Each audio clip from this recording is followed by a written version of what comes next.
What's up? I'm out here in the garage enjoying my candy bar and working on air conditioning, and I thought I would actually stop and record some for you instead of just showing you when it's all done. This was part of the job I've been putting off and dreading the most, just because I don't know much about air conditioning, because everything I have doesn't have doors or top, so don't need air conditioning. But this, I want to use this truck, and it's like 100 degrees right now, so I don't want it to sit all summer. So I've seen a lot of different ways people do this. Most people on the forums and Facebook seem to be using all the GM components, and I'm kind of going with the Dodge theme on this truck. So second gen Dodge radiator, intercooler, and now condenser. I just thought that would be the easiest. It's modern stuff. The compressor on the engine is still Dodge, so just kind of stick with those parts. They're more readily available and pretty cheap because they're kind of in that happy place where it's old. They're not new technology, but it's not so old that it's rare. Like most of these parts are available locally. So I left my compressor down low in the stock position just because I wanted to be able to run a stock belt and everything original Dodge stuff. So I'm trying to work up the AC lines right now. I'm going to use as much of the Dodge lines as I can and then tie it into the Chevy evaporator and the orifice tube and everything. So here's the Dodge second gen intercooler, condenser. It bolts to the intercooler, but I did have to make drop brackets. I moved it down exactly 1 inch because it's 18 inches tall and the Chevy condenser was 16 inches tall, so it had to clear up here, and also it does drop way down below where the stock one does. So that creates some problems. If you've done this swap, you know this is in the way. So I'll post some pictures right here of how I cut this and made this work for this condenser.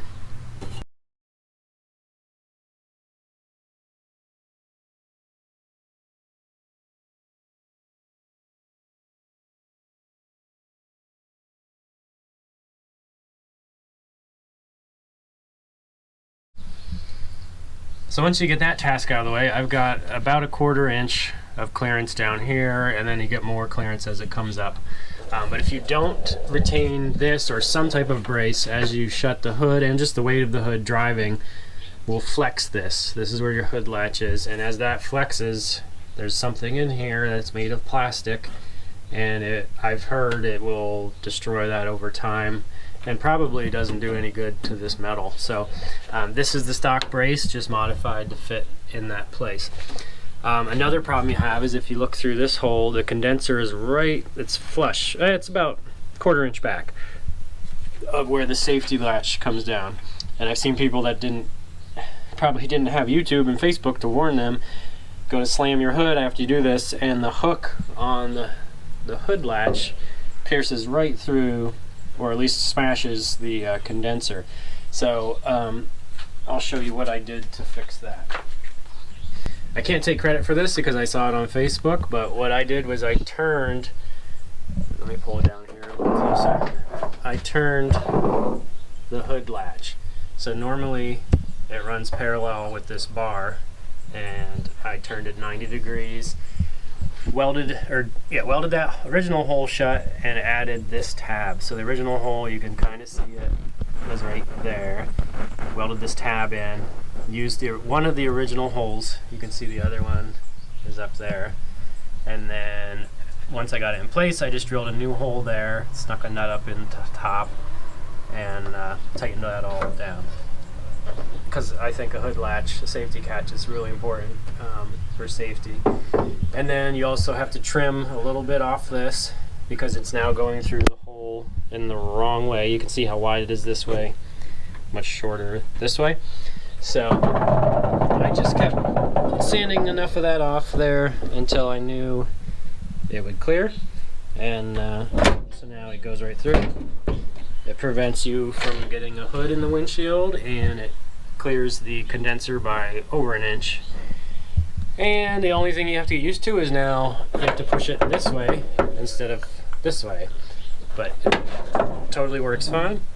Doesn't catch anything that it's not supposed to, and it totally latches just like it did before. So I was really kind of stressing over that. I wanted all that. I wanted this brace and I wanted the hood catch, and I was just like, I don't want to deal with this. But I'm glad I did, because it really wasn't too bad at all. The air conditioning lines from the Dodge poke through right here. They're not seated in all the way because I have more work to do to them. This is just my mock-up condenser. It's all rusty and messed up. I have a better one I'm going to put in once I'm all done monkeying around with it. I will show you pictures now. It's going to be easier to just show you through a photo than crawl under there with the video camera of how I bolted this to the valance and to the core support, because this condenser comes down to about there. It's much farther, it drops below the core support, so I had to make a drop bracket. So I'll show you that right now. Everything I made is removable. The only thing I welded was that piece to the core support, but this still has a bolt on the side and on the valance, so you can take this out and remove the condenser if you need to work on stuff. So right now, the last step I have really before we're going to charge it and do the wiring is adapting these hoses.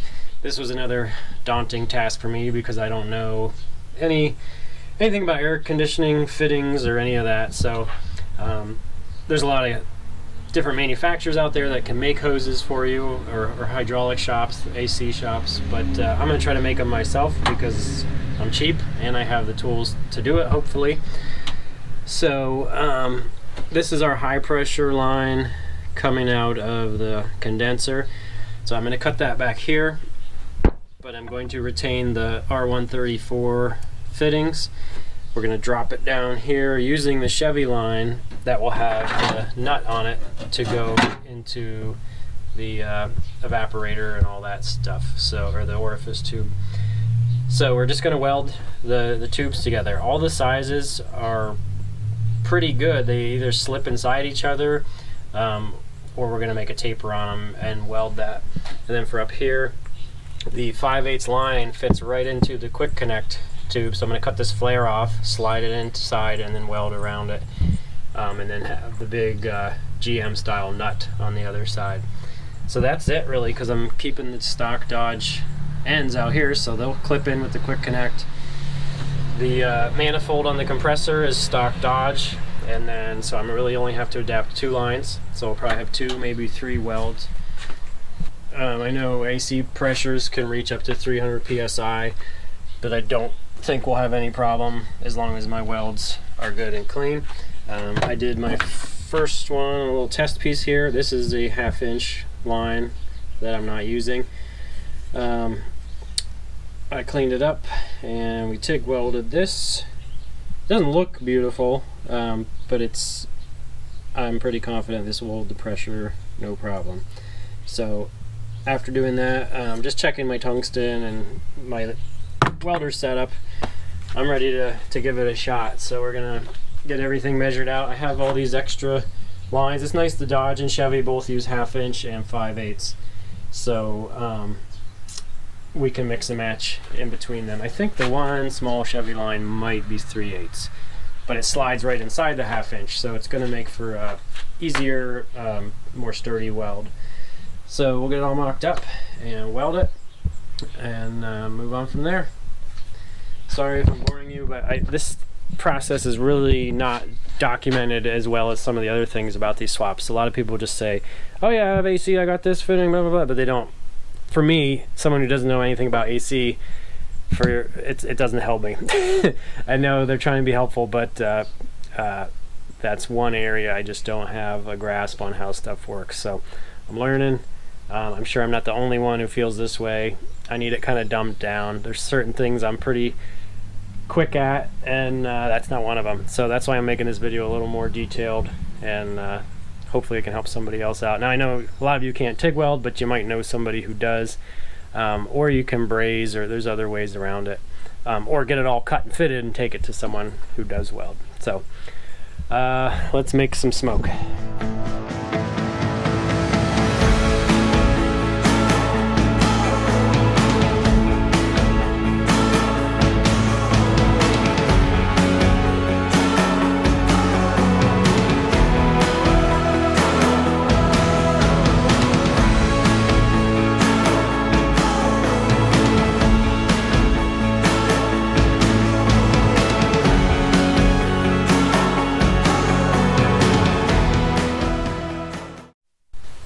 It is done. I hope I did it right. So I got all my lines done. So I had 3 welds total. So I got that one, and I had to weld a 90 in here, and it goes from this 1/2 inch down to 3/8. So this is my high side. So since I use the Dodge lines, I have ports for the R134. I won't be using these old R12 ones. I think they're different. Can't remember. And then the low side is way down there, so that one, it's a bit of a pain, but hopefully I won't have to mess with them too much. There is an orifice tube in here for the GM one, and then the better condenser I have is now in, and that's all done. The Dodge has an orifice tube in here, so this one is crimped in, and the GM one is an O-ring that just slides in. So you decide which one you want to use. One's for R12, one's for R134, but one's sized for the evaporator, the other one's sized for the compressor, so you kind of just have to, I'll let you do your own research and make your decision. This one you'll have to destroy to take out, that one slides out. So I took the GM one out, and I'm going to see how it works. You can't, well, I don't know if you can. You should not run 2. So that's the route I went. I'm going to give it a shot, see how it goes. So the compressor's wired, and I tested it with this low side switch. It comes on and off. So I still don't know if it's all going to work, but hopefully tomorrow we'll get some oil and some coolant in it, and I'm going to put a vacuum pump on it and go that route, and then charge it up and see if it gets cool. Stay tuned. So right now I'm working on the AC system still. I just put some vacuum on this, and now we're just holding it.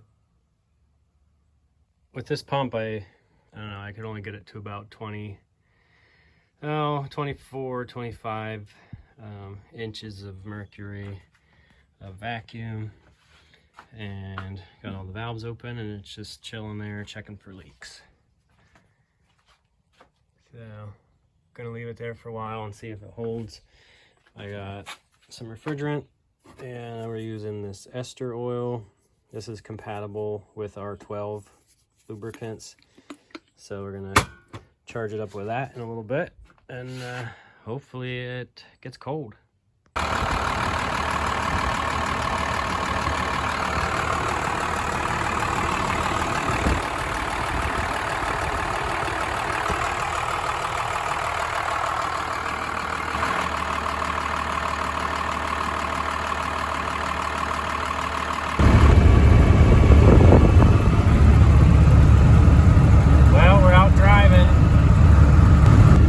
About 92 degrees today, and I got the windows up, and we're comfortably cruising, so it is working. I'm pretty excited about that. Yeah, so it's a success. Barely any money in it, and well worth the time